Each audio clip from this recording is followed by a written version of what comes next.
En la Biblia dice, en este mundo tendréis aflicción. Es una promesa para el justo, únicamente para el justo. El impío no. El impío no se preocupe. Si en ese momento hay impíos aquí escuchando, no se preocupen. Esto es únicamente para los justos. En este mundo tendréis aflicción. No es para todo el mundo, solo para el justo. Misericordia. Bueno, aquí vimos, pareciera como si estuviera en un infierno, ¿no? Así, sé tú mi salvación, socórreme, así. Está hablando, como alguien bien lo dijo, de nuestro Señor Jesucristo.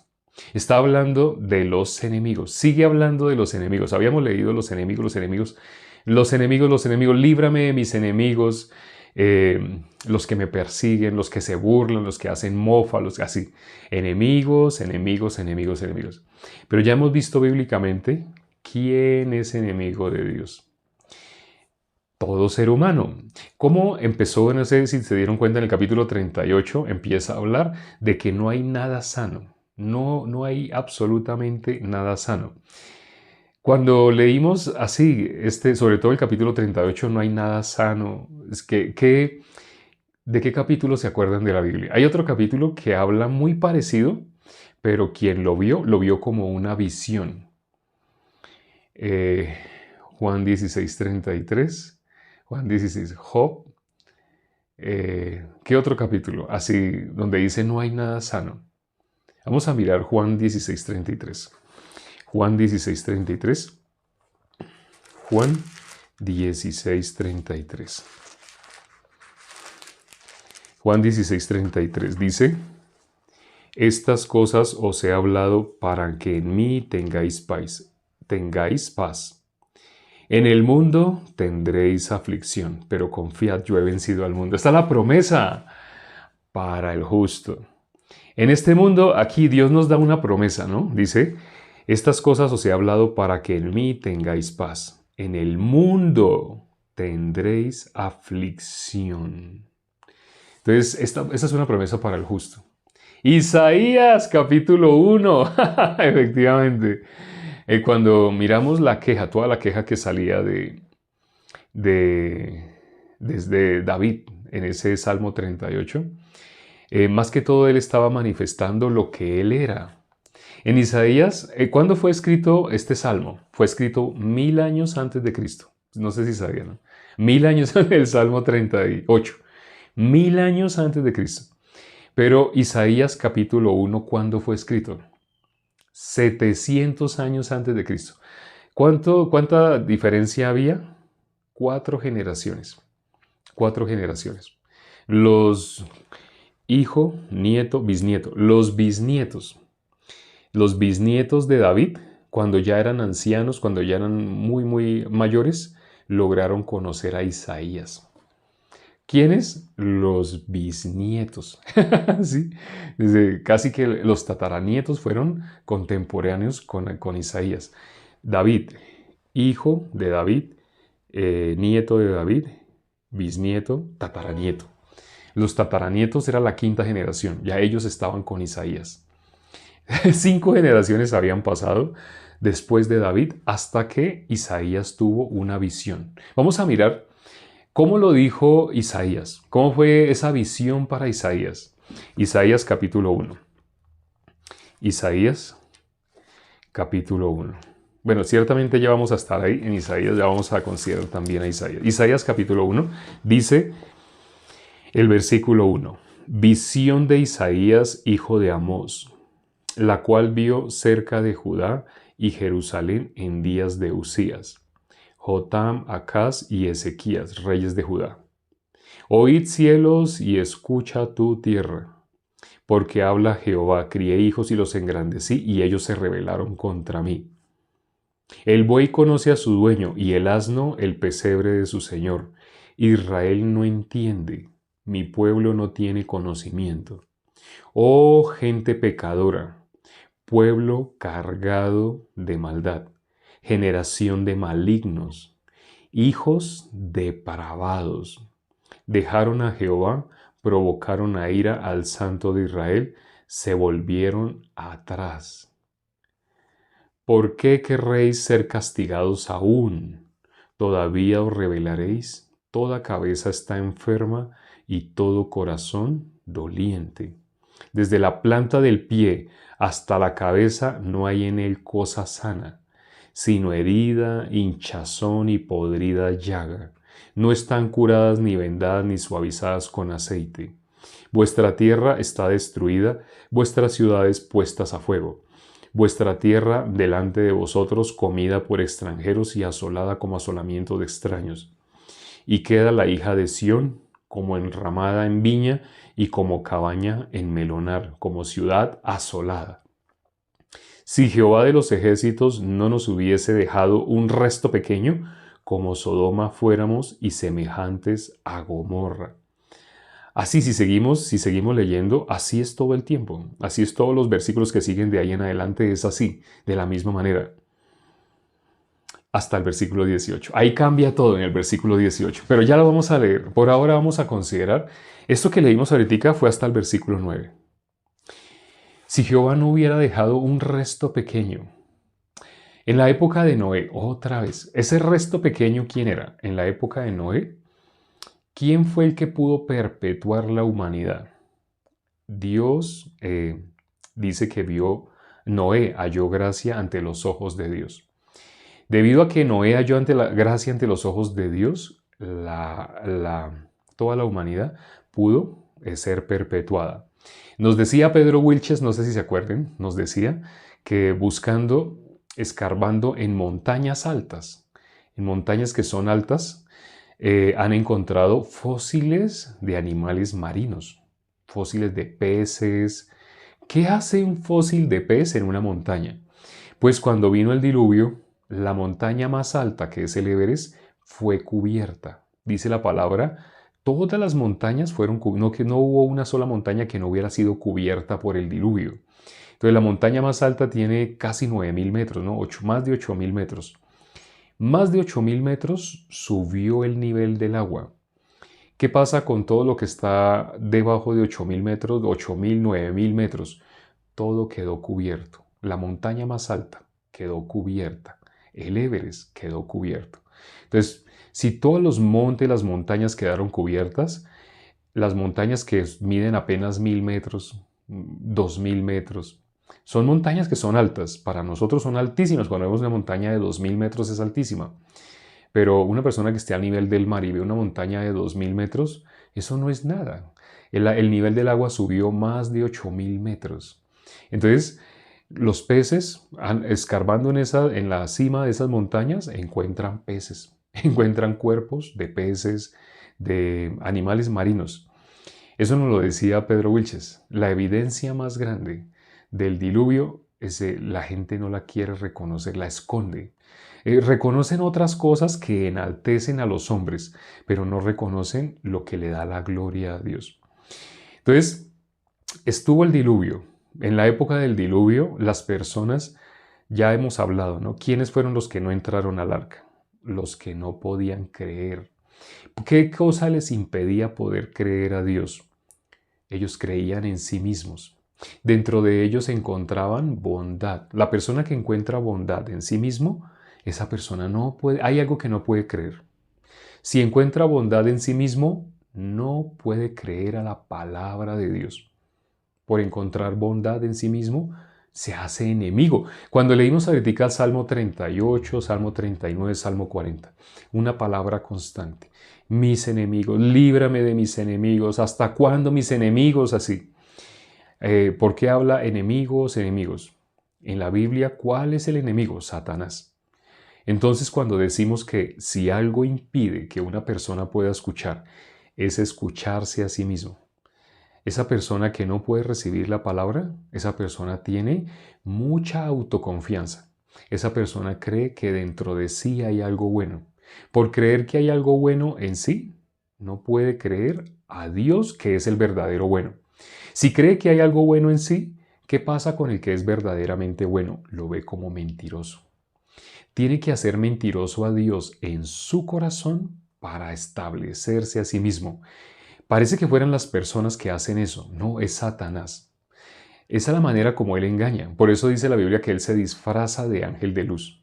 Cuando ustedes entran a un templo, Ayer precisamente tuve que pasar al frente de un templo que tenía muchas estatuas, muchos monumentos, también tenía sillas de madera, pero todo estaba tan pulido, el piso estaba brillante, adentro era oscuro, esa era como, parecía como una caverna, pero si uno miraba así detenidamente se veía muy lindo, todo se veía muy lindo, muy organizado, muy pulido, habían muchas cosas doradas, así. Era oscuro, pero se veía muy bonito. Las estatuas se veían muy bien limpias, muy arregladas, muy adornadas. Tenía estatuas adentro de ese lugar.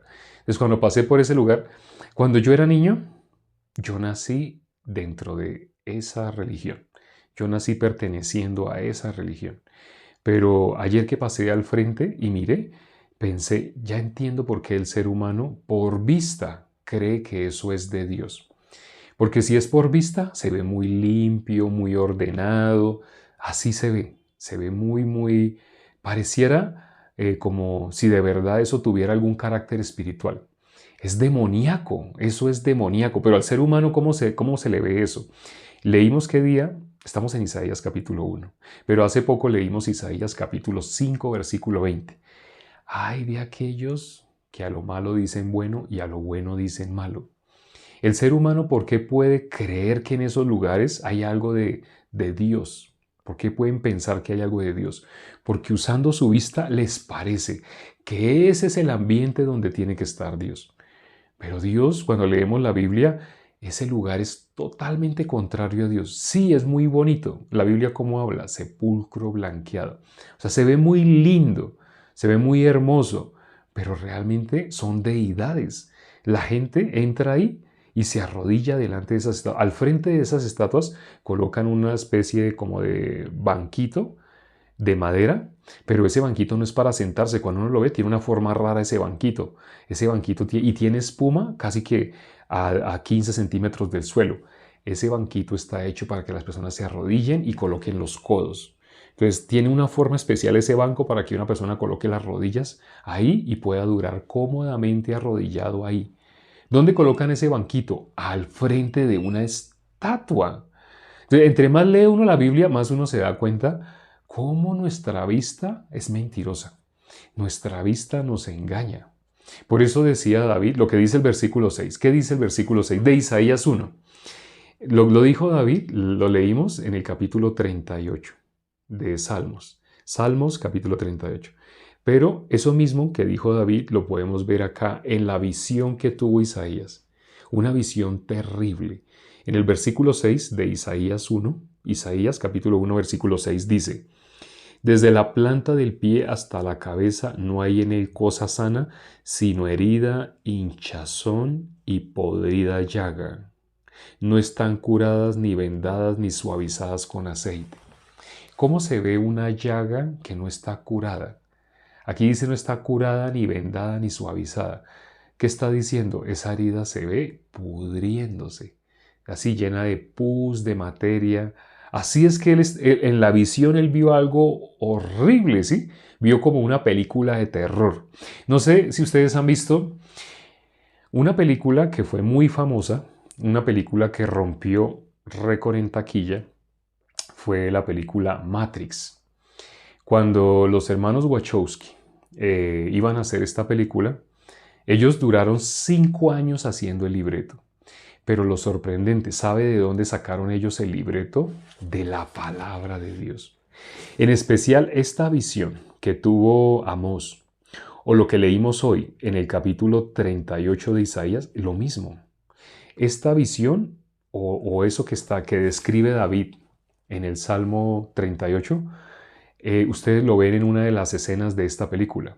Ven cómo a Neo le muestran la realidad y le dicen, el mundo que tú ves es esto. Tú ves a la gente con corbata, con portafolio, tú ves a la gente así caminando hacia sus trabajos, tú ves así cómo ve en Nueva York, cómo ve en Nueva York, cómo se ve la gente muy apurada, la gente muy estresada, ya se maneja un nivel de estrés muy grande. Es una de las ciudades donde la gente está muy, muy, muy estresada. Entonces está así uno ve las personas, ¿no? Caminando para un lado, para otro. Y le dijeron a Neo, pero eso que tú estás viendo, eso es una ilusión. Así no es. Así es como tú lo ves, pero te voy a mostrar la realidad. Así es lo que tú ves todo así, calles pavimentadas, andenes, gente vestida, así lo que tú ves y le muestran la verdad. Cuando le muestran la verdad, Neo se trata de enloquecer. No, no, no, no, yo no quiero más esto así. Él ya no quería que le mostraran más eso. No, no, sáquenme de acá, no. Así. ¿Por qué? Esa escena que lograron plasmar es de esto. Una realidad, la realidad, ¿cómo es? La realidad de la humanidad, ¿cómo es? Nosotros, ¿cómo nos vemos? Nosotros nos vemos así bien vestidos. Preciso, hoy me puse una chaqueta muy bonita. Esa chaqueta me lo regalaron en Dallas. Sí, chaqueta muy bonita. Uno ve así la vestimenta, la apariencia, uno ve. Pero la realidad no es esta. En el mundo espiritual, ¿cómo se ve toda la humanidad? Así como el versículo 6 de Isaías capítulo 1 describe cómo se ve la humanidad delante de Dios. Dice, desde la planta del pie hasta la cabeza no hay en él cosa sana, sino herida, hinchazón y podrida llaga. No están curadas, ni vendadas, ni suavizadas con aceite. Por eso cuando leemos el Salmo capítulo 3, también es muy parecido a esto. También el Salmo capítulo 3, muy parecido a Isaías capítulo 1, versículo 6, y muy parecido al Salmo 38. No hay nada sano, sino todo está como podrida llaga. Así dice aquí, ¿no? Podrida llaga. Así es el ser humano a la vista de Dios en el mundo espiritual. Esta visión que tuvo Isaías fue una visión de la vista de Dios, cómo se ve la humanidad.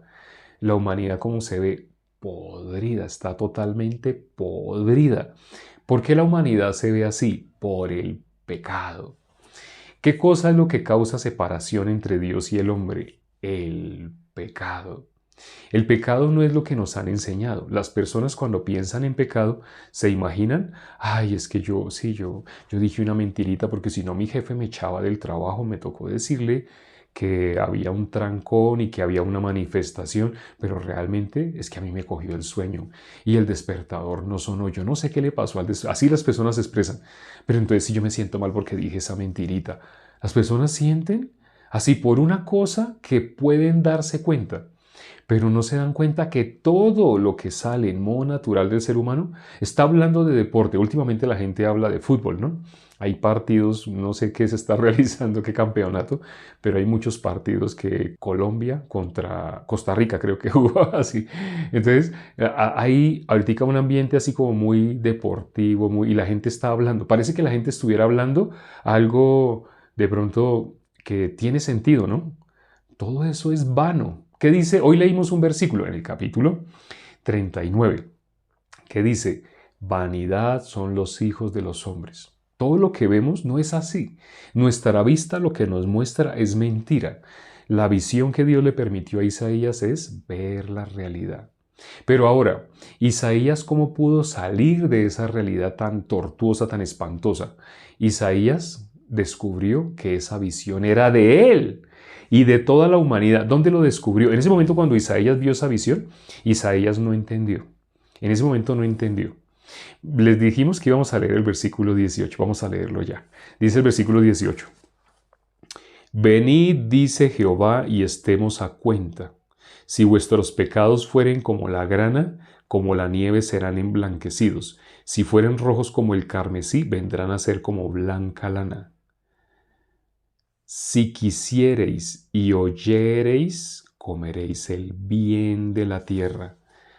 Venid a mí, venid y venid luego, dice Jehová, y estemos a cuenta. Si los pecados fueren oscuros, ¿cómo van a ser? Como blanca lana. Pero ¿cómo tiene el ser humano que llegar a ver el pecado? Como algo bien oscuro. Cuando logre ver el pecado como algo bien oscuro, lo que separa al hombre de Dios, Dios es luz. La oscuridad, ¿qué es? Las tinieblas. Es lo contrario a Dios. La luz y las tinieblas son cosas totalmente opuestas. Entonces, venid a mí, dice Jehová, ¿no? Venid a mí. Venid y estemos a cuentas. Ahora, ¿cuándo Isaías se pudo dar cuenta de esto? Miremos el capítulo 5. Capítulo 5, capítulo 6, versículo 5. Capítulo 6, versículo 5. Dice, entonces dije, ay de mí, que soy muerto, porque siendo hombre inmundo de labios y habitando en medio de pueblo que tiene labios inmundos, han visto mis ojos al Rey Jehová de los ejércitos. ¡Ay de mí que soy muerto! Él vio esa visión que él tuvo así, podrida llaga, no hay en él cosa sana, desde la planta de los pies hasta la coronilla. La coronilla es lo más alto, ¿no? Aquí en mi caso se me ve la coronilla. El común de las personas no se les ve la coronilla porque la tienen cubierta con pelo, ¿no? En mi caso se me ve claramente la coronilla. Desde la planta de los pies hasta la coronilla, no hay en él cosa sana, sino herida, hinchazón, podrida llaga. Así no hay nada sano. ¿En quién? En todo ser humano. ¿Hay algo sano? No, no hay nada sano. Isaías cuando lo vio, lo pudo ver, dijo, ay de mí que soy muerto. ¿Qué pasó para que Isaías haya podido verse de esa manera? Vamos a leerlo. El versículo 1 de este capítulo, ¿qué dice? Estamos hablando del capítulo 6 de Isaías. Dice en el versículo 1, en el año que murió el rey Uzías, vi yo al Señor sentado sobre un trono alto y sublime, y sus faldas llenaban el templo. ¿Qué pasó en el no sé si se dieron cuenta, pero cuando empezamos a leer el versículo 1 del capítulo 1, también nombra al rey Uzías. Mientras estaba el rey Uzías, Isaías estaba como en una cúpula, donde todo lo tenía, todas las cosas como materiales. Teniendo esas cosas materiales, teniendo todo como suplido, para él fue una visión. Solamente vino una visión sobre Isaías. Isaías se habrá despertado. ¡Ay, qué es eso tan feo! ¡Qué pesadilla tan horrible! ¿Cuándo tuvo esa pesadilla? Mientras Uzías reinaba. ¿Qué pasó aquí en este versículo 1 del capítulo 6? Uzías murió. ¿Qué representa Uzías en la vida de Isaías? Uzías era como la persona que le proveía todo a Isaías.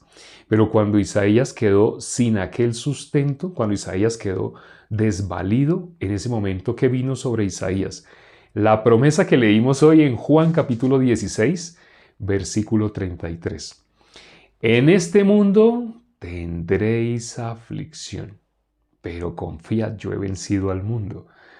¿Qué tendremos en este mundo? Aflicción. ¿Para qué es la aflicción? ¿Para qué llegó la aflicción a la vida de Isaías? La aflicción llegó a Isaías para que él pudiera ver el mundo espiritual. En la aflicción, las personas se acercan más al mundo espiritual. Cuando hay comodidad, cuando hay todas las cosas están en orden en la vida de una persona, la persona no le hace falta nada, esa persona está como el rico de la parábola del rico y el mendigo. El rico que hacía cada día hacía banquete con esplendidez, está como en una burbuja, como en un sueño, como en esa parte de esa película que les nombramos, que trataron de dramatizar de estos capítulos. Trataron de mostrar cómo el ser humano lo que ve no es la realidad. Lo que nuestros ojos nos muestran no es la verdad. Lo que nuestros ojos nos muestran es una fantasía. Pero la verdad, ¿cuál es? Esto que Isaías pudo ver cuando se le acabó su sustento, cuando se le acabó su manutención, cuando se le acabó todo lo que le proveía protección. El ser humano quiere estar así, a toda hora quiere tener todo seguro, todo tranquilo, todo protegido. Cuando a Isaías se le acabó todo eso, Isaías pudo ver, ese soy yo, esa visión que él había tenido. Como dijo Isaías en el versículo 5 del capítulo 6, dijo, ¡ay de mí que soy muerto! Y cuando él miró alrededor a todo el mundo, ¿qué dijo? Y habito en medio de pueblo que tiene labios inmundos. Bueno, no sé si sepan, pero bíblicamente labios inmundos es muerto. El que es de labios inmundos está muerto. ¿Qué es ser de labios inmundos? Vamos a resumirlo. Cuando una persona dice que es pecadora, esa persona está atestiguando en contra de su alma. ¿Por qué está atestiguando en contra de su alma? Porque al decir con sus labios que es pecador, está diciendo Jesús fracasó.